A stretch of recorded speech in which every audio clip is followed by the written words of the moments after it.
Halo teman properti, kali ini saya lagi jalan-jalan di kota Depok, ya, selatan Jakarta, tepatnya di Sila at Sawangan. Nama perumahannya lah, nama kompleksnya Sila at Sawangan dengan klaster Laguna. Jadi di klaster Laguna ini ada dua tipe. Tipe yang akan kita review hari ini adalah tipe Mondrian. Dia 3 kamar tidur, 3 kamar mandi, dan cukup untuk menampung 2 carport di depannya. Jadi si carportnya ini bisa 2 mobil gede-gede. Lebarnya ini 7 meter, panjang ke belakangnya itu kurang lebih 14 meter. Jadi total tanahnya ini 98 meter persegi, luas bangunnya 110 karena dia 2 lantai. Jadi kita lihat di depan ini ada 2 carport. Jadi sesuai dengan nanti aslinya ya, carportnya ukurannya akan seperti ini. Dan di sampingnya ini ada taman kecil, tapi nanti nggak akan seluas ini ya, ini hanya show unit saja. Realnya ini sampai ke sini nih, batas sampah lah, tempat sampah. Batasnya sampai situ, dan panjang tamannya sampai ke pintu masuk.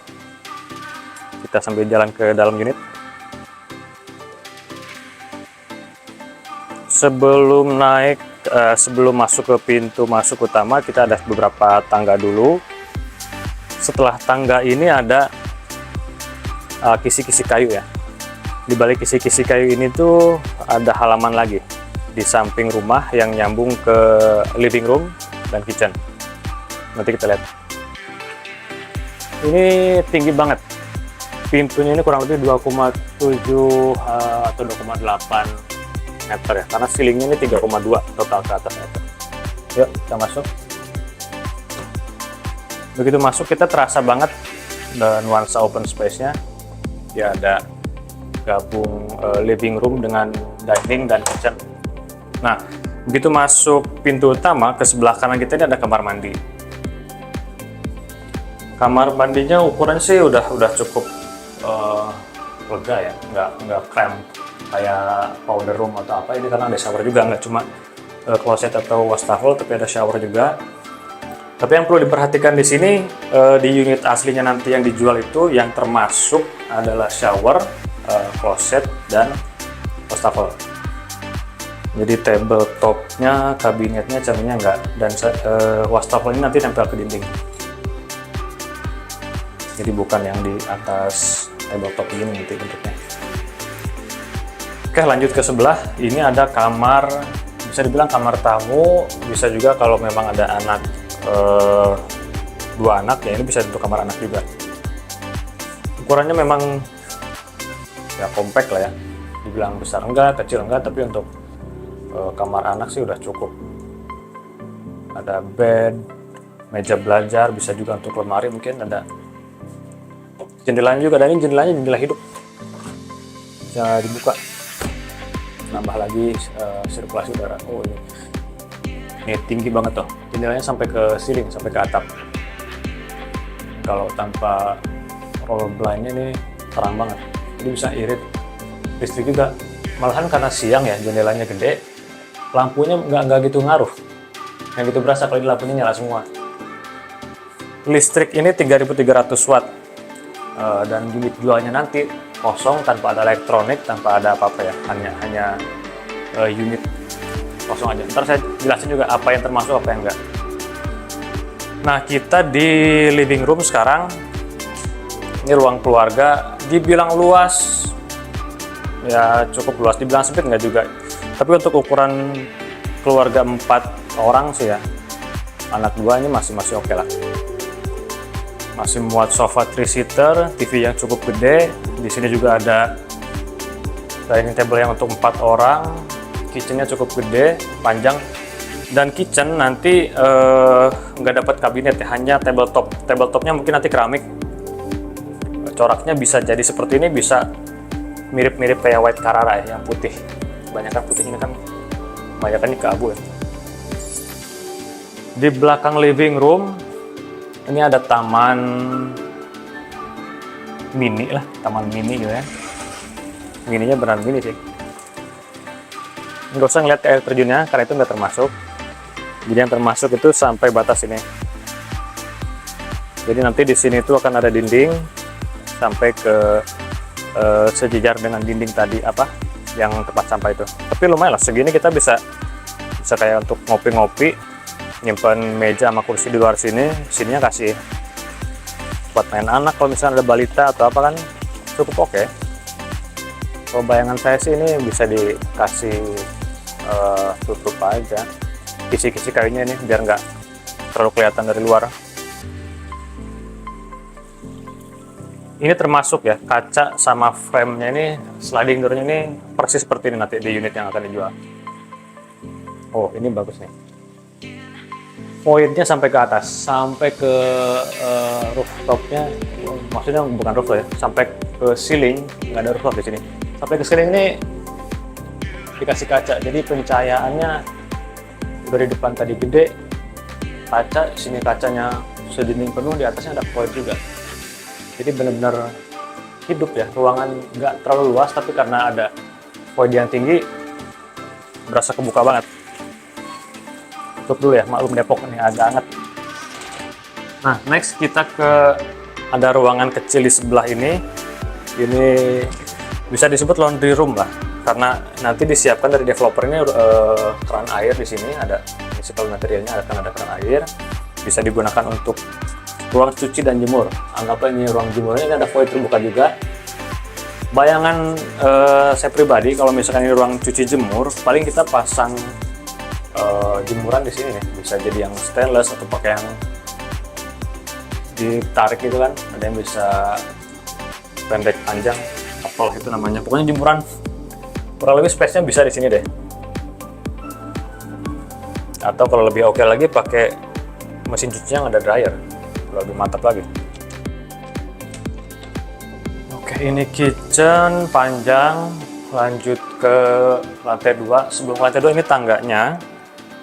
Informasinya dari developer itu nanti railingnya tidak akan pakai kaca dan handle silver begini, tapi nanti warna hitam dan bentuknya kisi-kisi besi hitam itu sampai ke atas.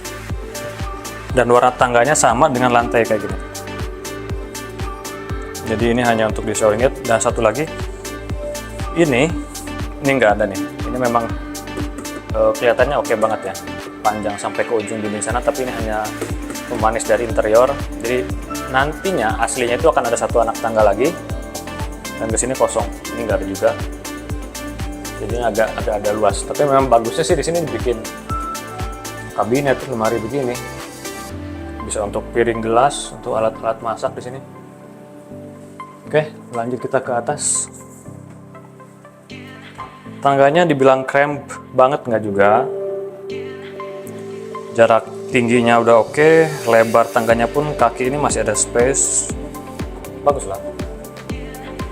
Oh, dan terang juga. Kalau kita lihat ke atas, di atas tuh ada kaca lagi. Di atas ada kaca panjang void dari ujung ke ujung. Depannya kaca gede juga, belakangnya masih ada kaca juga. Ini terang banget nih rumah.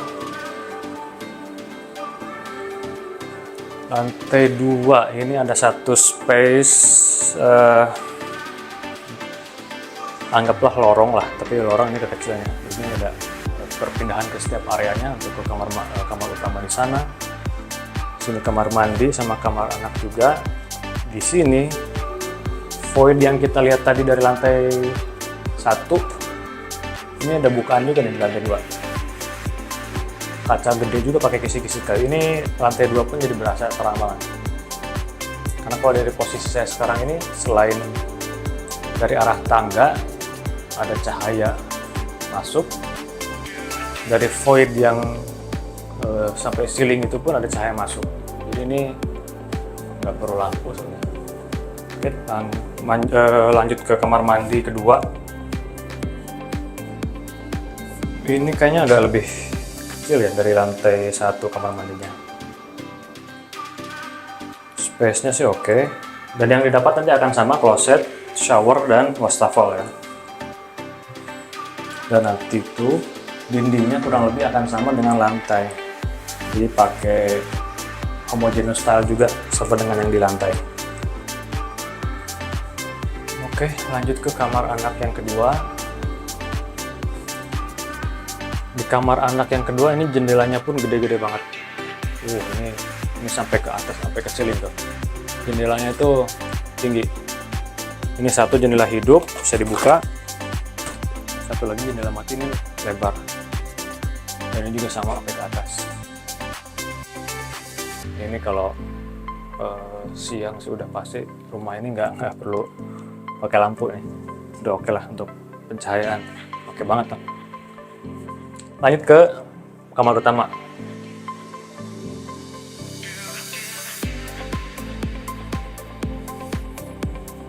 Masuk kamar utama, sebetulnya ini nanti akan ada pintu ya, tapi karena ini soal jilid jadi nggak dibikin pintu supaya kita tetap cepat kalau masuk. Nah, space yang dipakai di sini itu ada dressing table ya, ini untuk make up atau ya, untuk dandan lah. Masih lukisan juga di sini, ada jendela. Oh, di atasnya juga ada kaca yang lebar juga nih. Ini semua ya? Oh enggak. Pojok sana ada satu yang tinggi, sini ada yang tinggi. Ini juga kaca panjang banget, tinggi banget. Dengan ukuran king size, bednya ini masih ada space ya, kiri kanan depannya udah lumayan. Kalau ukuran arsitek itu jalan yang kita lewat itu setidaknya 80 cm ya, kita nyaman untuk lewat. Seingat saya sih ini udah dapet ya 80, mungkin lebih sedikit, oh enggak, 80-an kayaknya nih. Pas lah ya. Ini kamar mandi utama, kamar mandinya lebih panjang, lebih lebar dari dua kamar mandi yang sebelumnya. Jadi khusus untuk kamar mandi, untuk kamar tidur utama ini ada kamar mandi di dalamnya. Ini posisinya berarti sepanjang dinding TV ini, sampai ke ujung. Enak, gede, leluasa. Jendelanya juga. Oh, dan jalannya hidup. Nice. Nah, kenapa tipe ini disebut Mondrian? Karena ini bentuk kaca atau jendela di kamar utamanya di lantai 2 ini diambil dari bentuk lukisan Pierre Mondrian. Jadi bentuknya itu hanya kayak kotak dibikin frame-frame kecil begini, dan setiap frame ini warna-warnanya beda. Jadi lukisan Pierre Mondrian itu akhirnya menginspirasi arsitektur di Laguna Cluster ini. Jadi tipe Mondrian ya, bentuknya seperti ini nih, kaca-kacanya. Ini masih ada space loh di kamar utama ini. Kita masih bisa pakai space di sini untuk simpan barang atau apa-apa, tapi karena interior dia batas pakai bed head di sini. Oke, kurang lebih ini yang bisa kita lihat dari tipe Mondrian. Untuk episode selanjutnya kita masih di Laguna Cluster Silaet Sawangan dengan tipe veranda. Tipe veranda ini ada balkon di kamar utamanya. Oke, jangan sampai kelewat untuk nonton terus di Audi Discovery channel YouTube. Thank you.